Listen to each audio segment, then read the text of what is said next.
بسم اللہ الرحمن الرحیم۔ السلام علیکم ورحمۃ اللہ وبرکاتہ۔ اللہم صلی علی محمد وعلی آل محمد۔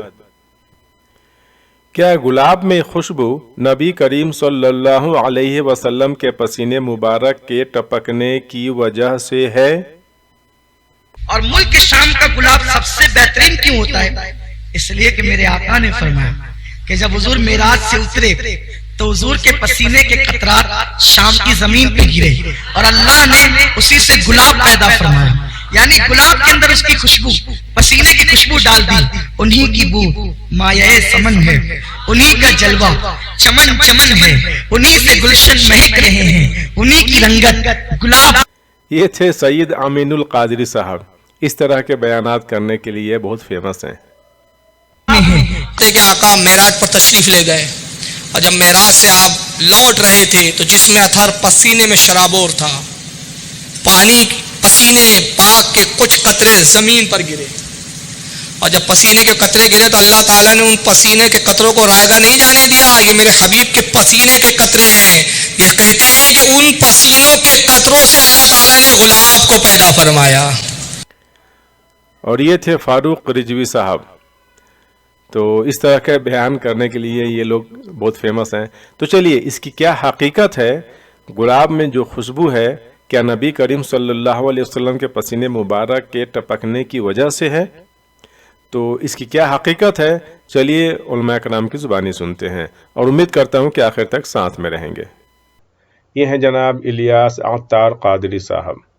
کہ معراج کی رات پسینے پاک کا ایک قطرہ زمین پر تشریف لایا اور زمین نے گلاب کا پھول اگایا، لیکن ان روایتوں پر علماء نے بہت زیادہ جراکی اور کلام کیا اور منع کیا کہ یہ روایتیں درست نہیں ہیں۔ الیاس قادری صاحب کے نزدیک بھی یہ روایت درست نہیں ہے، تو اس لیے پھر ہم یہ روایتیں ہم بیان نہیں کرتے، لیکن لوگوں کو پتہ بہت ہے ہی ہے، اور کچھ نہیں پتا نماز میں کتنے فرض ہوتے ہیں، وضو میں کتنے فرض ہوتے ہیں، غسل میں کتنے فرض، یہ شاذ و نادر کسی کو پتا ہو، لاکھوں میں سے کسی کو پتا ہو، یہ سب کو پتا ہے سرکار کے پسینے سے گلاب کا پھول اگا ہے، شاید یہ بیان بہت ہوا ہے، کیونکہ جو چیز بہت زیادہ بیان ہوتی ہے نا جمعہ میں، گھروں میں، اس طرح، تو ایسا لگتا ہے کہ وہ شاید چیز زیادہ یاد رہ جاتی ہے کہ ہاں یار یہ بیان ہوا، یہ بیان۔ ایک نعت خواں یوں معاشرہ داڑھی والا نے بیچارہ، تو اس کی وہ ویڈیو دیکھی تھی، وہ پرانی بات ہے، اس پر کسی نے گلاب کے پھول بیچارے نے اس طرح کے فتویٰ بہت دے دیا۔ بیانات ملتے ہیں۔ بہت گناہ ہے گلاب کے پھول طرح ڈال۔ اب سر میری تو اس تک اپروچ تو تھی نہیں، میرا کوئی تعارف نہیں، وہی یہی ہے کہ اسی میں میں نے دیکھا اس کو، اور آواز بڑی سونی، لیکن ظاہر ہے کہ مسئلہ اس نے بیچارے نے غلط بتایا، پھر بعد میں پتا چلا وہ نعت خوان تو فوت شدہ ہے بیچارہ، اللہ معافی دے۔ تو اس سے جب تک علماء، اور اب یہ علماء کی بھی تو شناخت ہی نہیں ہے نا، داڑھی والا عالم اسٹیج پر اگر دڑا دڑ بولتا ہے تو یہ سمجھتے بہت بڑی ہستی ہے اور علمی شخصیت ہے، حالانکہ ضروری نہیں ہے کہ جو زوردار بیان کرے وہ علمی شخصیت ہو۔ علمی شخصیت آپ کو ملے گی مدرسوں میں، ایک کمرے میں کونے میں بیٹھ کر سر جھکا کر جو فتویٰ لکھ رہے ہوتے ہیں نا، یہ علمی شخصیت ہوتے ہیں۔ باقی ہر اسٹیج کا مقرر حکایتیں یاد کر کے آواز اچھی ہوتی ہے تو وہ بولتا اچھا ہے، لوگ نعرے لگاتے ہیں، مزے کو مزہ آ جاتا ہے، یہ سمجھتے ہیں علمی شخصیت ہے، ان کو مسئلہ پوچھ کر بیچاروں کو آزمائش میں ڈالنا بھی نہیں چاہیے۔ ماشاء اللہ، تبارک اللہ۔ الیاس قادری صاحب کو اللہ رب العزت جزائے خیر دے۔ الیاس صاحب کا کہنا ہے کہ یہ روایت درست نہیں ہے اور اسے بیان نہیں کرنا چاہیے، اور جو بیان کرتے ہیں وہ عالم دین نہیں ہیں۔ یہ کہتے ہیں کہ کہا یہ جاتا ہے، ایک حدیث بیان کی جاتی ہے کہ نبی کریم صلی اللہ علیہ وسلم جب سفر معراج پر تشریف لے جا رہے تھے یا وہاں سے آ رہے تھے تو آپ کا پسینہ مبارکہ ٹپکا اور اس سے گلاب پیدا ہوا، لہٰذا گلاب کا ادب اور احترام کرنا چاہیے۔ تو یہ بچی کہتی ہیں کہ جی بسا اوقات یہ گر جاتی ہیں پتیاں وغیرہ تو لوگ اس کو اٹھا رہے ہوتے ہیں کہ کیونکہ اس حدیث کے پیش نظر۔ دیکھیں اس کا جواب یہ ہے کہ یہ حدیث اکثر ہمارے علماء نے موضوع قرار دی ہے، یعنی جھوٹی قرار دی ہے۔ موضوع کہتے ہیں جھوٹی حدیث کو۔ یہ ہیں جناب مفتی اکمل صاحب، बहुत ही फेमस पर्सनालिटी। देखिए मुफ्ती अकमल साहब ने भी डायरेक्ट मना कर दिया कि यह हदीस सही नहीं है, यहाँ तक इन्होंने कहा ये मौजू हदीस है, यानी झूठी हदीस है। और मौजू हदीस का एक और मफहूम आता है घड़ी हुई। मौजू हदीस जिसको मतलब घड़ी जाती है, मतलब बनाया जाता है, जिसको फैब्रिकेट किया जाता है। तो मुफ्ती अकमल साहब ने भी कहा कि ये झूठी हदीस है। और चलिए आगे सुनते हैं मुफ्ती अकमल साहब का भी अंदाज़। इन्होंने भी तकरीबन यहाँ पर वही अंदाज़ अपनाया है जो अंदाज़ अपना ये इलियास कादरी साहब ने अपनाया है, कि इस तरह के जो बयान करते हैं वह लोग मतलब उनको पर तंज़ किया है मुफ्ती अकमल साहब ने, और बहुत ही खूबसूरत अंदाज में तंज़ किया है। उन हज़रात को नसीहत हासिल करनी चाहिए जो इस तरह के बयानात करते हैं। तो चलिए आगे सुनते हैं। तो ऐसा मतलब नहीं है कि नबी करीम सल्लल्लाहु अलैहि वसल्लम के पसीना मुबारक से गुलाब पैदा हुआ हो, लिहाजा इसका कोई अदब एहतराम की हाजत नहीं है। ये बिल्कुल एक आम फूल की तरह ही है।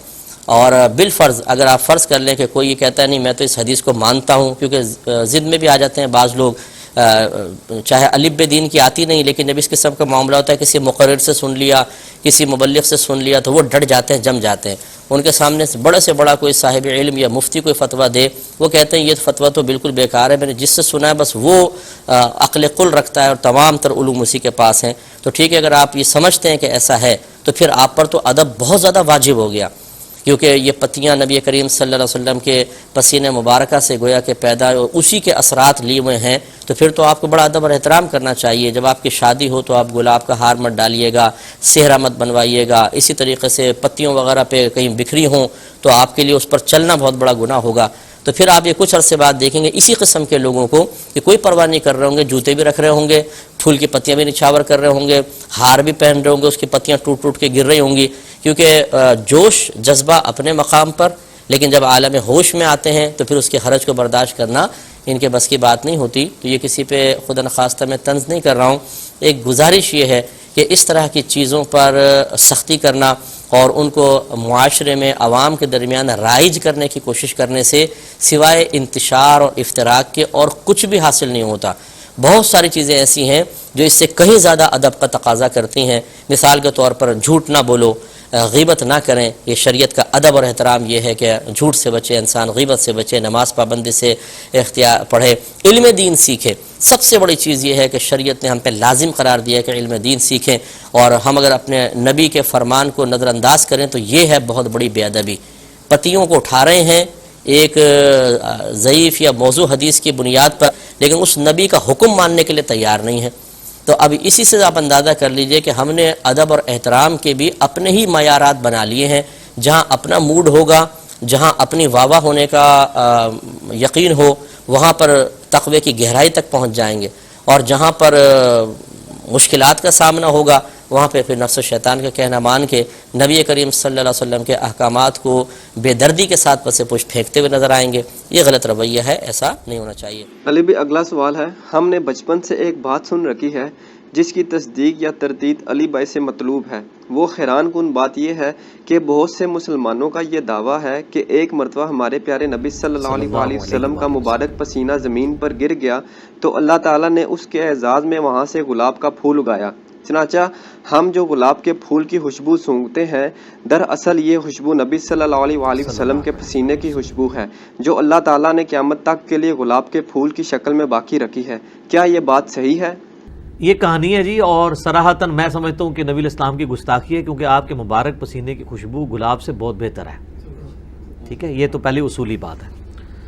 ये कवालियों में, नातों में, झूठे वाक़यात के अंदर इस तरह की न बातें, ये तो आप कह रहे हैं पसीने की। बाद लोगों से मैंने ये भी सुना है कि जी वो ग़ज़वा उहद के मौका पर जो खून मुबारक गिरा था, एक कतरा ज़मीन पे गिर गया था, वहाँ से गुलाब निकला है। सर, गुलाब को अगर आप साइंटिफिकली एनालाइज करेंगे तो नबी इस्लाम की पैदाइश से पहले दुनिया में गुलाब एग्जिस्ट करता है। ये गुलाब बाद में नहीं आया। जिस तरह केले के बारे में मैंने बताया वैसे करने के लिए नहीं आया, वो पहले से एग्जिस्ट करता है। वो कुरान पाक में केले का जिक्र मौजूद है।